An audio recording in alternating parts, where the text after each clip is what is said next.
Welcome once again, folks, to the hour of the time and our ongoing series of the exposure of the origins, the history, the doctrine, and the identity of Mystery Babylon.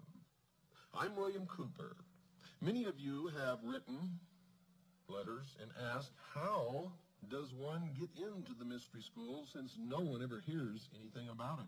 And there appears not to be a campaign of recruitment, and you're absolutely right.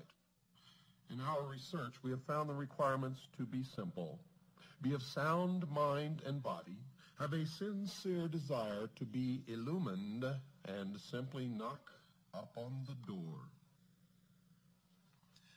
Well, to continue, remember that the first religion in the world was the religion of the worship of the heavens. And man eventually came to recognize the sun as the representation of the power and the ability of the hidden God of the universe, the invisible God of the universe, the all-powerful creator of everything. But man, as he gained his intellectual ability, began to look toward himself, toward the intellect as that God, and the sun, the representation of what used to be the invisible God of the universe, then became the representation of the intellect, the light, Lucifer. And man began to worship the Luciferian philosophy. He believed, these people who call themselves the guardians of the secrets of the ages, and still believe that man was held prisoner in the Garden of Eden by an unjust, vindictive, and very cruel God, the God of the Bible, and that he was set free from the bonds of ignorance through the gift of intellect given to him by Lucifer through his agent Satan. Now, many people believe that Lucifer and Satan are the same individual entity, and they may be. I don't know the answer to that. I just know what the mystery schools believe, and I know what I personally believe, and what I personally believe doesn't have any bearing on anything. Knowledge, the truth, is what counts, and that's what we're trying to get to the bottom of here. Now, eventually, this philosophy of worshiping the intellect, or wisdom, or the mind, became known as Gnosticism. And the followers of Gnosticism began to be known as the Gnostics. An extraordinary number, folks, of exceedingly bizarre talismans and inscribed stones bear witness to the power of the secret Gnostic organizations, which flourished in various forms during the few centuries immediately before and after the rise of Christianity in the Middle East. You see, one of the oddest emblems of these schools was the figure of Abraxas. Now, that's a human body clothed in a Roman soldier's garb, wielding a battle axe as if threatening an enemy. Now, in its left hand, it carried an elliptical shield upon which the words of power IAO and Sabaoth were sometimes written. The head of this fearsome being was that of a cock with open beak. Now that symbolized the rising of the morning sun, because the cock crows with the sunrise. For legs it had twin serpents. The serpent throughout history has always been a symbol for wisdom, the gift of intellect, coiling to either side. Underneath the figure sometimes lay a conventionalized thunderbolt. Now, who was Abraxas? His name, in accordance with Kabbalistic computation, is decoded to mean 365. Isn't it absolutely incredible that every single time we investigate one of these, it leads directly to the sun? For 365 days are the number of days in the year, or the exact number of days that it takes the earth to make one revolution around the sun. Amazing. There was no god or idol belonging to the society, and this is where man made the transition from worshiping a god to worshiping the mind. The Abraxas figure merely represented the aspects of power which went to make up the supreme intelligence, the all-power. The body was man himself. The bird stood for intelligence and the hailing of light, illumination, which is the cock's habit at dawn. The tunic represented the need for struggle or revolution, socialism. The arms, the protection and power given by the dedication to the gnosis, or knowledge. The shield was wisdom. The club or whip, power. The two snakes meant nous, insight, and logos, understanding, primordial knowing, which was the gift from Satan, the snake, the serpent. By means of this diagram, Gnostic teachers inculcated the theory that man comes to his full power by developing certain facets of his mind. He must struggle to arrive at gnosis. But this knowledge is of the mystical kind and is not the mere collection of facts. You see, great stress was laid upon personal mystical experience, to and through which the initiate was guided under conditions of great secrecy. The Gnostics did not confine their studies or their teachings to any one religion, but borrowed illustrations from all that were accessible to them. This caused them to be considered Christians, heretics, Jews who were trying to undermine Christianity, remnants of the Persian sun worshippers. They have been widely studied by early Christian sages, and it is upon the opinions of these latter that many conclusions have been formed. Little or no investigation of these, quote, people of wisdom, unquote, has been done by research workers on the spot in Asia and North Africa, where strong and interesting traces of their beliefs and practices still remain. The main teaching states that there is a supreme being or power which is invisible and has no perceptible form. It is pantheism. This power is the one which can be contacted by mankind, and it is through it that man can control himself and work out his destiny. The various religious teachers through the ages, putting their creeds in many different ways, were in contact with this power they claim, and their religions all contain a more or less hidden kernel of initiation. Now, this is the secret which the knowers can communicate to their disciples. But the secret can be acquired only through exercising the mind and body until the terrestrial man is so refined as to be able to become a vehicle for the use of this power, or, in their terms, illumined.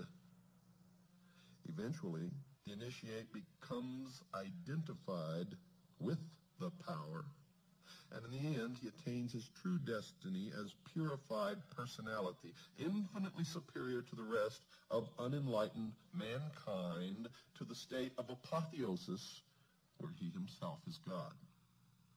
The symbolism in which this teaching is concealed, the methods by which the mystical power is attained, vary from one Gnostic society to another, but the constant factor is there. The attainment of that which humankind unconsciously needs.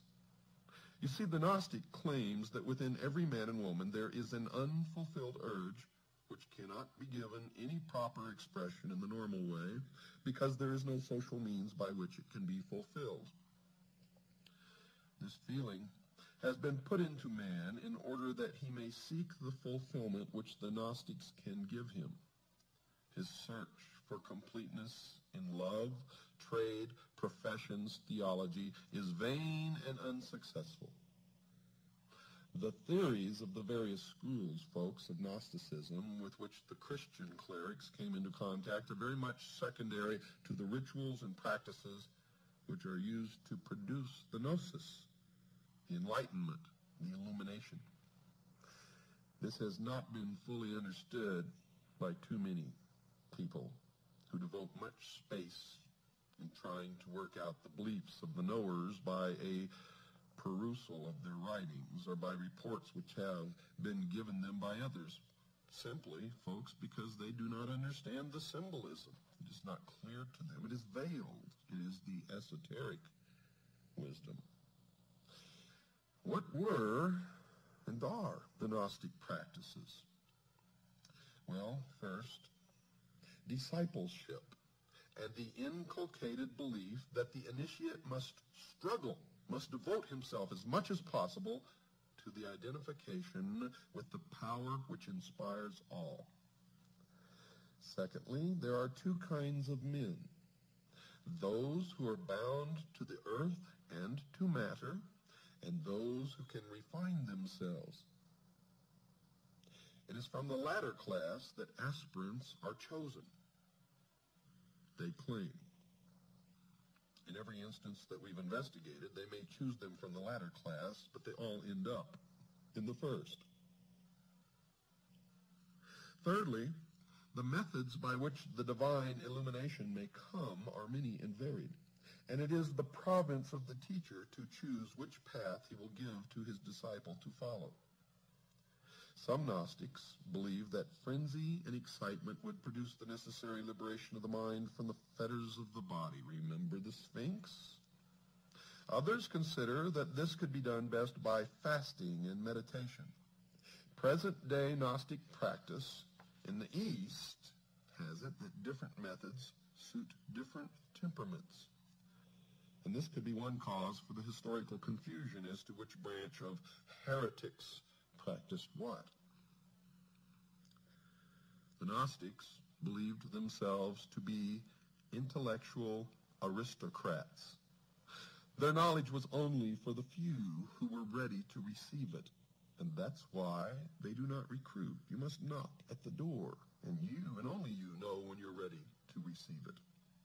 And this is what made them a secret cult, not the fear of persecution. They had their own passwords and shaking hands. They tickled the palm as an identification signal, and they helped one another in every conceivable way, just as Freemasons do today. For they are one and the same, as they have always been one and the same with all the different versions of the mystery throughout the ages. Now, some say that they could not be called pantheists because they considered that the doctrine was secondary to the experience of religion, and the theologians and ordinary priesthood of any religion did not approve of that. They were not, in fact, a religion like most others, because they stressed the importance of the individual before that of the community. Those who were more enlightened were more important in every possible way because they were valuable, refined aristocrats. At the same time, they taught that providing the well-being of the Gnostics was assured. So was that of the community at large. And this meant that they could subscribe to the outward doctrines of any religion and could continue to operate under many different political religious systems.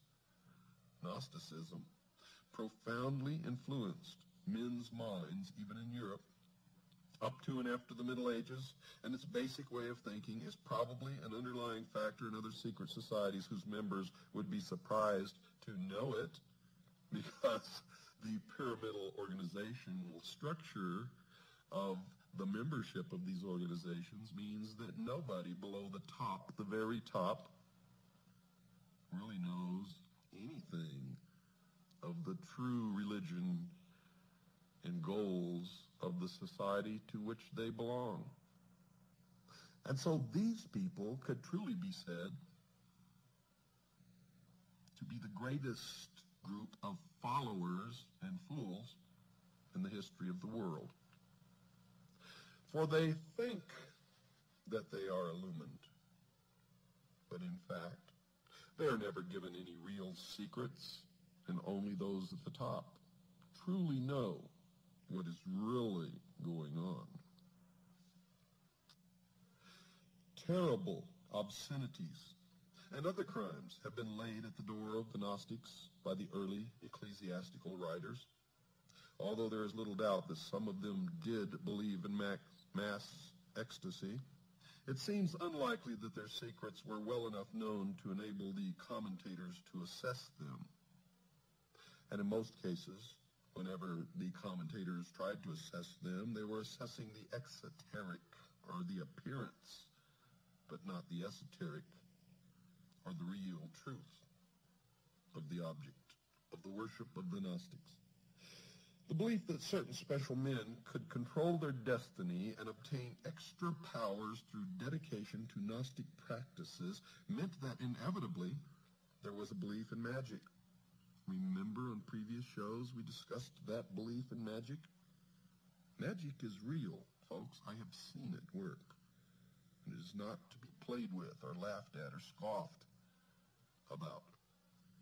It is dangerous, extremely dangerous. The myriad Gnostic gems, or inscribed stones decorated with serpents, Kabbalistic names, and the rest, are more likely to be proofs of initiation and talismans than mere identification tokens presented to ensure admission to meetings, as some authors have thought. The reason for supposing this is that, one, the gems are very similar in many respects to talismans in use by other communities, including the Egyptians, and two, they can often be interpreted as containing magical messages or diagrammatical invocations. Ethically speaking, Gnostic belief is that there are two principles, that of good and evil. A balance must be struck between these forces, and the balance is in the hands of the Gnostic, the knower, partly because nobody else can tell whether an action is for the eventual good of the individual or the community. This secret knowledge comes through the mystical insight which the Superman Gnostics attained. There's that reference to a super race or a Superman again, which always crops up with these people, as it did with Hitler and many others. The rise of individuals who wrongly believed that they had attained to gnosis, all knowledge, some of whom were leaders of Gnostic societies, produced very notorious characters. Those who followed the way of the Ophite branch glorified the serpent who tempted Eve, and they still do that today. They did this because this snake, by his actions, brought knowledge into the world, gave man the gift of intellect, the use of which will bring him to the state of apotheosis, where man himself will be God. Basilides was a leader who taught that Jesus did not die on the cross. And you will see this crop up all through the history of the mystery schools, even in the Knights Templar. Since matter and material things were considered to be a part of the inferior non-spiritual world, the sect known as the Cainites called upon everyone to destroy those things which belonged to the world, and they called themselves the Destroyers, and their god is the Destroyer. These deviations and aberrants have attracted the greatest attention, as is natural, and the quieter teachers of the creed have received less attention. The pious horror with which the less respectable Gnostics were viewed by the early Christian fathers has stamped itself forever on Western literature and belief about the, quote, enlightened ones, unquote. But in more than one place in the Middle East, as well as in small groups in Western Europe, there are still followers of various schools of Gnosticism. They mainly follow the ideas held by Valentinus, with some variations.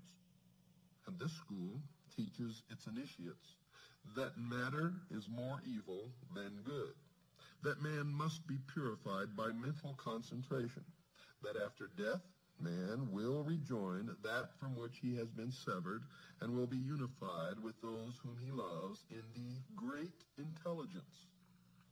They also believe that all matter will eventually be destroyed by fire. And if they have their way, that could be absolutely true. The Mandeans, a small but tenacious community which dwells in Iraq, follow an ancient form of Gnosticism, which practices initiation, ecstasy, and some rituals which have been said to resemble those of the Freemasons. And of course they do, because they are. In every Masonic temple, you will see somewhere up on the wall a big letter G. And you will see it in their symbology, in their books. You will see this letter G. And if you ask a Freemason, being bound to the oath never to tell you or reveal the secrets to the profane, which is what they call those who are not initiates or adepts in the mysteries, he will tell you that it stands for God, but that is a lie. It does not stand for God, for I have researched it deeply all the way up the ladder of the stages of initiation. And at the top, those adepts known as the priesthood know this large letter G to represent Gnosticism. And it is an admission that they are indeed the recipients of the ancient Gnostic. They are Gnostics, and they are looking to attain the Gnosis, through which they will receive apotheosis. And they believe that they are the only ones in the world who possess truly mature minds, and thus are the only ones in the world capable of ruling the rest of us, whom they refer to as cattle. Cattle. Well, it's time to take a break, folks. Don't go away. I'll be right back after this very short pause.